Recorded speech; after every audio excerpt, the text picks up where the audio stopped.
ఓం శాంతి. ఈరోజు Murali date 4 September 2025.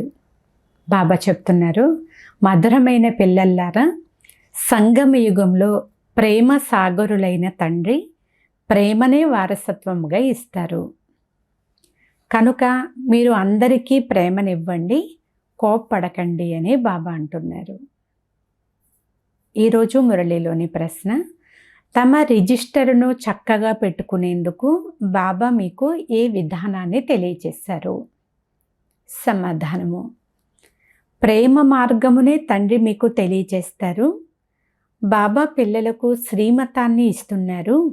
పిల్లల్లారా, ప్రతి ఒక్కరితోనూ ప్రేమగా నడుచుకోండి, ఎవరికీ దుఃఖాన్ని ఇవ్వకండి, కర్మేంద్రియాలతో ఎప్పుడూ ఏ విధమైన చెడు కర్మను చెయ్యకండి.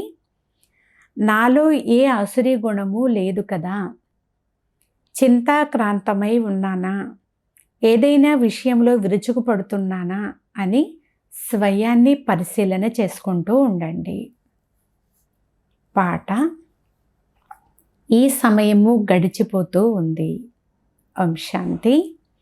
మధురాతి మధురమైన ఆత్మిక పిల్లలు పాట విన్నారు. రోజు రోజుకు మీ ఇల్లు లేక గమ్యము సమీపిస్తూ ఉంటుంది. ఇప్పుడు శ్రీమతం ఏదైతే చెప్తుందో అందులో పొరపాటు చేయకండి. అందరికీ సందేశాన్ని ఇవ్వమని తండ్రి ఆదేశిస్తారు. లక్షలు కోట్ల మందికి సందేశం ఇవ్వాలి అని పిల్లలకు తెలుసు. తరువాత వారు ఏదో ఒక సమయంలో వచ్చేస్తారు. ఎక్కువ మంది అయినప్పుడు ఇంకా అనేక మందికి సందేశమును ఇస్తారు. అందరికీ తండ్రి సందేశము లభించాలి. సందేశము అతి సహజము. కేవలం స్వయాన్ని ఆత్మగా భావించి తండ్రిని స్మృతి చెయ్యమని చెప్పండి. కర్మేంద్రియాల ద్వారా మనస వాచ కర్మణ ఏ చెడు కర్మలు కూడా చెయ్యకూడదు. మొదట మనసులో వస్తుంది, తరువాతనే వాచాలోకి వస్తుంది. ఇప్పుడు మీకు తప్పు ఒప్పులు అర్థం చేసుకునే బుద్ధి కావాలి. ఇది పుణ్యకార్యము, తప్పకుండా చెయ్యాలి. మనసులో కోపం చేసుకోవాలి అని అనిపిస్తుంది. ఇప్పుడు బుద్ధి లభించింది. ఒకవేళ కోపం చేసుకుంటే అది పాపమైపోతుంది కదా. తండ్రిని స్మృతి చేస్తే పుణ్యాత్మగా అవుతారు. ఇప్పుడు కోపం వచ్చేసింది, ఇక చేసుకోము అని అంటారు. ఇలా పదే పదే చెప్తూ ఉండడం వల్ల ఇక అలవాటు పడిపోతారు అంటున్నారు బాబా. మనుషులు అలాంటి కర్మ చేసినప్పుడు ఇది పాపం కాదు అని అనుకుంటారు. వికారాలను పాపము అని భావించరు. ఇప్పుడు తండ్రి అర్థం చేయించారు, ఇది అతిపెద్ద పాపము, దీనిపైన విజయం పొందాలి. అందరికీ తండ్రి సందేశమునిస్తున్నారు. పిల్లలు, మీరు అందరికీ తండ్రి యొక్క పరిచయాన్ని ఇవ్వాలి, తండ్రి యొక్క సందేశమును ఇవ్వాలి అని. నన్ను స్మృతి చెయ్యండి, మృత్యువు మీ ముందే నిలిచి ఉంది అని బాబా అంటున్నారు. ఎవరైనా మరణించే సమయంలో వారికి గాడ్ ఫాదర్ను స్మృతి చేయండి అని చెప్తారు. రిమెంబర్ గాడ్ ఫాదర్ అని చెప్తారు. వీరు గాడ్ ఫాదర్ వద్దకు వెళ్తారు అని వారు అనుకుంటారు. కానీ గాడ్ ఫాదర్ను స్మృతి చేయడం వలన ఏమవుతుందో, ఎక్కడికి వెళ్తారో వారికి తెలియదు. ఆత్మలు ఒక శరీరాన్ని వదిలి మరొకటి తీసుకుంటాయి. గాడ్ ఫాదర్ వద్దకు ఎవ్వరూ వెళ్ళలేరు. కనుక ఇప్పుడు పిల్లలైన మీకు అవినాశి తండ్రిని అవినాశిగా స్మృతి చెయ్యమని, ఎప్పుడు తమో ప్రధానముగా దుఃఖితులుగా అవుతారో అప్పుడు ఒకరికొకరు గాడ్ ఫాదర్ను స్మృతి చెయ్యమని చెప్పాలి. ఆత్మలంతా ఒకరికొకరు చెప్పుకుంటారు. ఈ మాటలు పరమాత్మ చెప్పడం లేదు, తండ్రిని స్మృతి చెయ్యమని ఆత్మ ఆత్మకు చెప్తోంది. ఇది ఒక సాధారణ పద్ధతి. మరణించే ముందు ఈశ్వరుణ్ణి స్మృతి చేస్తారు. ఈశ్వరుని భయం ఉంటుంది. మంచి చెడు కర్మల ఫలితాన్ని ఈశ్వరుడే ఇస్తారు అని, ఈశ్వరుడు ధర్మరాజు ద్వారా చాలా శిక్షలు విధిస్తాడు అని భావిస్తారు. కనుక భయం కూడా ఉంటుంది అని బాబా అంటున్నారు. కర్మల లెక్కాచారాన్ని తప్పకుండా అనుభవించవలసి ఉంటుంది కదా. ఇప్పుడు పిల్లలైన మీరు కర్మ, అకర్మ, వికర్మల గతిని తెలుసుకున్నారు. ఈ కర్మ అకర్మగా అయిందని తెలుసు. స్మృతిలో ఉండి మీరు ఏదైతే కర్మ చేస్తారో అది మంచి కర్మగా అవుతుంది. రావణ రాజ్యంలో మనుషులు చెడు కర్మలే చేస్తారు, కానీ రామరాజ్యంలో ఎప్పుడూ కూడా చెడు కర్మ అనేది జరగనే జరగదు. ఇప్పుడు మీకు శ్రీమతం లభిస్తూ ఉంటుంది. ఎక్కడి నుండి అయినా ఆహ్వానం వస్తే ఈ పని చేయవచ్చా లేక చేయరాదా అని ప్రతి విషయంలో కూడా అడుగుతూ ఉండండి. ఎవరైనా పోలీసు ఉద్యోగం చేస్తూ ఉంటారనుకోండి, వారికి కూడా చెప్పడం జరుగుతుంది. మీరు మొదట ప్రేమతో అర్థం చేయించండి. సత్యం చెప్పనట్లయితే తరువాత దెబ్బలు తింటారు అని ప్రేమతో అర్థం చేయిస్తే లొంగుతారు. కానీ ఆ ప్రేమలో కూడా ఎప్పుడైతే యోగ బలం నిండి ఉంటుందో ఆ ప్రేమ శక్తితో ఎవరికైనా తెలియజేస్తే వారు తప్పకుండా అర్థం చేసుకుంటారు. వీరు ఈశ్వరుని వలె అర్థం చేయిస్తున్నారు అని భావిస్తారు. ఈశ్వరుని సంతానమైన మీరంతా యోగులు కదా. మీలో కూడా ఈశ్వరీయ శక్తి ఉంది. ఈశ్వరుడు ప్రేమ సాగరుడు, వారిలో శక్తి ఉంది కదా. అందరికీ ఆస్తిని ఇస్తారు. స్వర్గంలో పరస్పరంలో చాలా ప్రేమ ఉంటుంది అని మీకు తెలుసు. ఇప్పుడు మీరు ప్రేమ అనే ఆస్తిని పూర్తిగా తీసుకుంటున్నారు. తీసుకుంటూ నెంబర్ వారీగా పురుషార్థం చేస్తూ భగవంతునికి ప్రియమైన వారిగా అయిపోతారు. ఎప్పుడూ ఎవరికి దుఃఖాన్ని ఇవ్వకూడదు. దుఃఖం కలిగిస్తే దుఃఖితులుగా అయి మరణిస్తారు అని తండ్రి చెప్తున్నారు.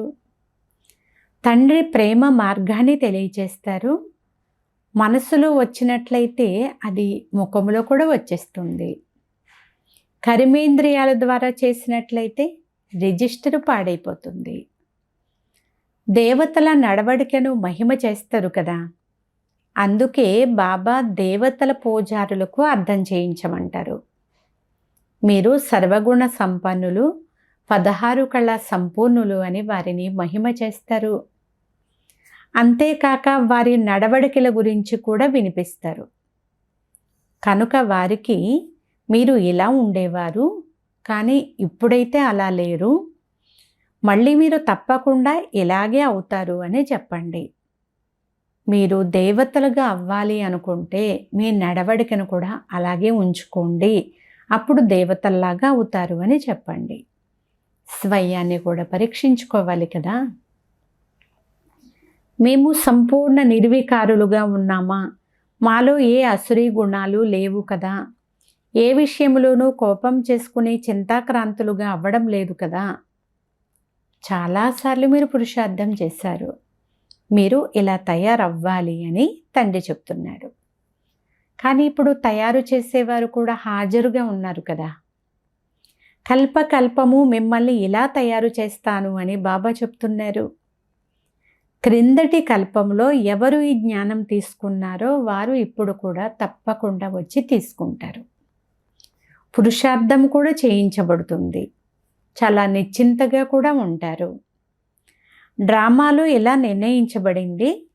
కొందరు డ్రామాలో ఉన్నట్లయితే తప్పకుండా చేస్తాము అని అంటారు. చార్టు బాగా ఉన్నట్లయితే డ్రామా చేయిస్తుంది.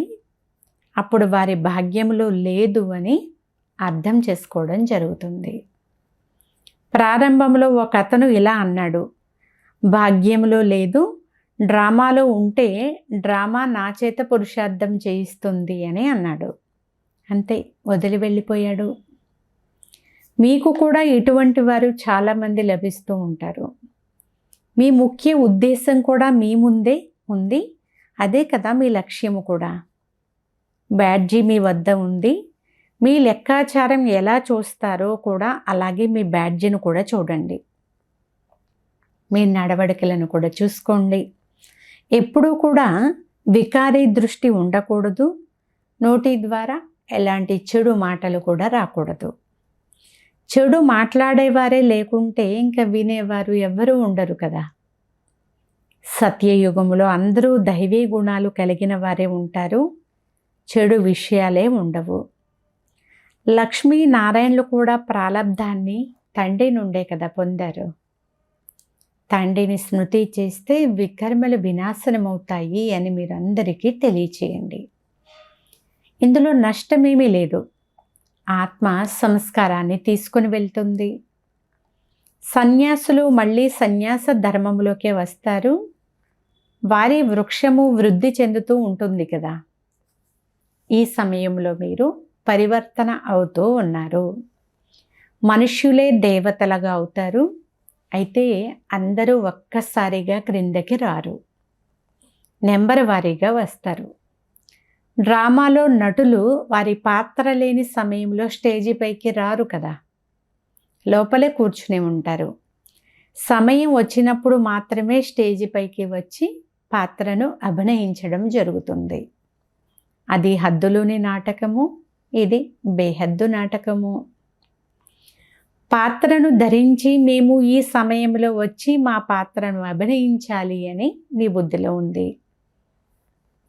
ఇది అనంతమైన అతిపెద్ద వృక్షము. నెంబర్ వారీగా వస్తూ ఉంటారు. ప్రారంభంలో ఒకే ధర్మం ఉండేది. అన్ని ధర్మాల వారు ప్రారంభంలోనే రారు అని బాబా చెప్తున్నారు. మొట్టమొదట పాత్రను అభినయించేందుకు దేవీ దేవతా ధర్మం వారే నెంబర్ వారీగా వస్తారు. ఈ వృక్షం యొక్క రహస్యాన్ని కూడా అర్థం చేసుకోవాలి. తండ్రి వచ్చి పూర్తి కల్ప వృక్షం యొక్క జ్ఞానాన్ని వినిపిస్తారు. దీనిని నిరాకారి వృక్షంతో పోల్చుతారు. మనుష్య సృష్టి రూపీ వృక్షానికి నేను బీజరూపుణ్ణి అని ఒక్క తండ్రి మాత్రమే చెప్పగలరు. బీజములో వృక్షము ఇమిడి ఉండదు, కానీ వృక్ష జ్ఞానము బీజములో ఇమిడి ఉంటుంది. అలా ప్రతి ఒక్కరికి కూడా తమ తమ పాత్ర అయితే ఉంది.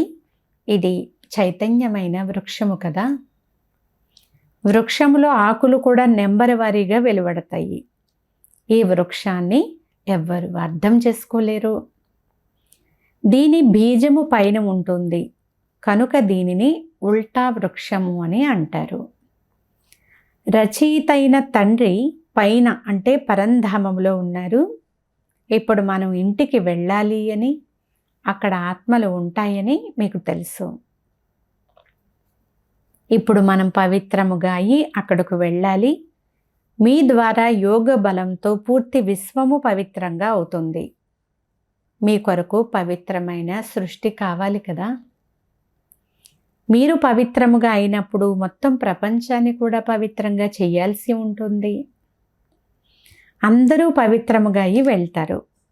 ఆత్మలోనే కదా మనసు బుద్ధి ఉండేది. ఆత్మ చైతన్యమైనది అని ఇప్పుడు మీ బుద్ధిలో ఉంది. ఆత్మనే జ్ఞానాన్ని ధారణ చేయగలదు. కనుక మధురమైన పిల్లల బుద్ధిలో మనము పునర్జన్మలు ఎలా తీసుకుంటామో పూర్తి రహస్యమంతా బుద్ధిలో చాలా స్పష్టంగా ఉండాలి. మీ 84 జన్మల చక్రం పూర్తి అయింది అంటే అందరికీ చక్రం పూర్తి అయిపోతుంది. అందరూ పావనులుగా అయిపోతారు. ఇది అనాదిగా తయారైన డ్రామా. ఒక్క సెకండు కూడా ఆగదు.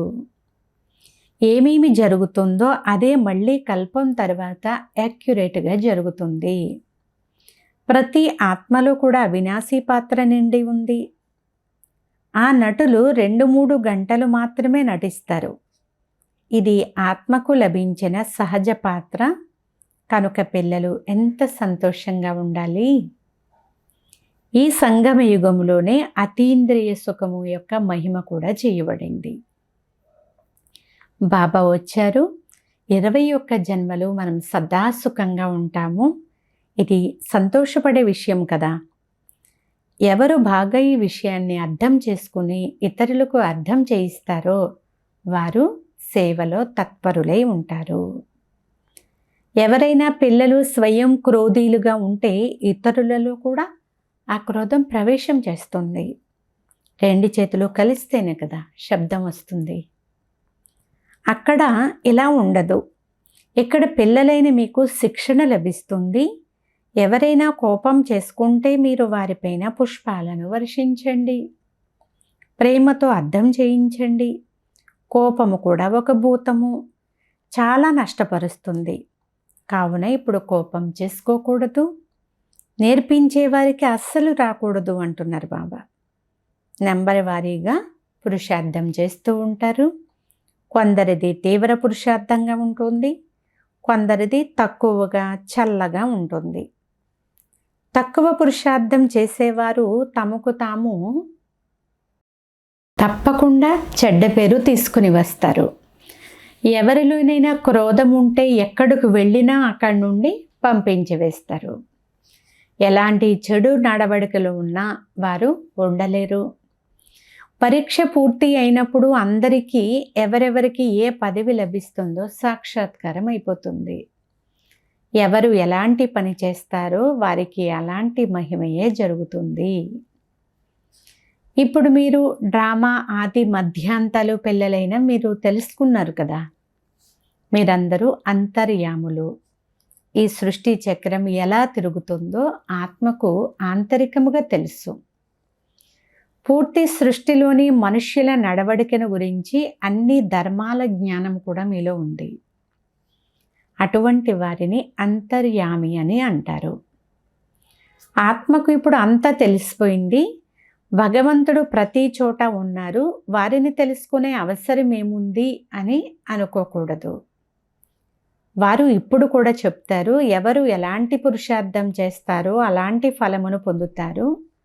నాకు తెలుసుకునే అవసరం ఏముంది? ఎవరు చేస్తారో దాని శిక్ష కూడా వారే పొందుకుంటారు. అలాంటి నడవడికలు కలిగి ఉంటే అధోగతిని పొందుతారు. పదవి చాలా తగ్గిపోతుంది. ఆ స్కూలులో ఫెయిల్ అయిపోయారు అనుకోండి, మళ్ళీ ఇంకో సంవత్సరం అదే క్లాసులో చదవాల్సి ఉంటుంది. ఈ చదువు కల్పాంతరాల కొరకు చదువుతారు. ఇప్పుడు చదవనట్లయితే కల్పము చదవలేరు కూడా. ఈశ్వరీయ లాటరీని పూర్తిగా తీసుకోవాలి కదా. ఈ విషయాలు మీరు అర్థం చేసుకోగలరు. భారతదేశం సుఖధామముగా అయినప్పుడు మిగిలిన వారంతా శాంతిధామంలో ఉంటారు. ఇప్పుడు మన సుఖపడే రోజులు సమీపంగా వస్తున్నాయని పిల్లలు చాలా సంతోషంగా ఉండాలి. దీపావళి రోజు సమీపానికి వస్తున్నప్పుడు ఇంకా ఎన్ని రోజులు ఉంది, మేము కొత్త డ్రెస్సులు ధరిస్తాము అని అంటారు కదా. అలాగే మీరు కూడా స్వర్గం వస్తుంది అని సంతోషిస్తారు. ఇప్పుడు మేము అలంకరించుకుంటే స్వర్గంలో మంచి సుఖాన్ని పొందుతాము అని అంటారు. ధనవంతులకు ధనముంది అనే నశ ఉంటుంది. మనుషులు పూర్తి గాఢ నిద్రలో ఉన్నారు. తరువాత ఉన్నట్లుండి వీరు సత్యం చెప్తున్నారని అందరికీ తెలుస్తుంది. సత్యంతో సాంగత్యం ఉన్నప్పుడే కదా సత్యమును తెలుసుకోగలరు. ఇప్పుడు పిల్లలైన మీరందరూ సత్యమైన తండ్రి యొక్క సత్యమైన సాంగత్యములో ఉన్నారు. వారంతా అసత్యము ద్వారా అసత్యముగా అవుతారు. ఇప్పుడు భగవంతుడు ఏం చెప్తారు, మరి మనుషులు ఏం చెప్తారు అనే వ్యత్యాసాన్ని కూడా అచ్చు వేయిస్తున్నారు. మ్యాగజైన్లో కూడా వేయవచ్చు, అంతిమ విజయము మీదే.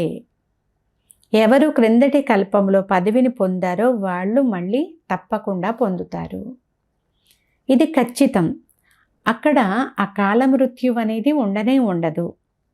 ఆయువు ఎక్కువగా ఉంటుంది. పవిత్రత ఉన్నప్పుడు ఆయువు ఎక్కువగా ఉండేది. పతిత పావనుడు పరమాత్మ, వారు తండ్రి కనుక తప్పకుండా వారే మనల్ని పవిత్రముగా చేసి ఉంటారు కదా. కృష్ణుడు అనే మాట శోభించదు. పురుషోత్తమ సంగమయుగంలో కృష్ణుడు ఎక్కడి నుండి వస్తాడు? అదే పోలికలు ఉన్న మనుషులు తరువాత ఉండరు. 84 జన్మలు, 84 పోలికలు, 84 కర్తవ్యాలు. ఇది తయారైన డ్రామా. అందులో కొంచెము కూడా వ్యత్యాసం అనేది ఉండదు. డ్రామా ఎంత అద్భుతంగా రచింపబడి ఉంది.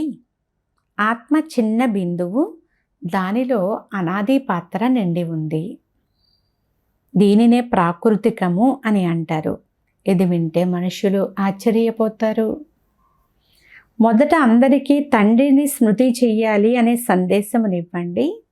వారే పతిత పావనులు, వారే సద్గతి దాత కూడా. సత్యయుగంలో దుఃఖం యొక్క మాటే ఉండదు, కానీ కలియుగంలో చూడండి ఎంత దుఃఖం ఉందో. కానీ ఈ విషయాలను అర్థం చేసుకునేవారు నెంబర్ వారీగా ఉన్నారు.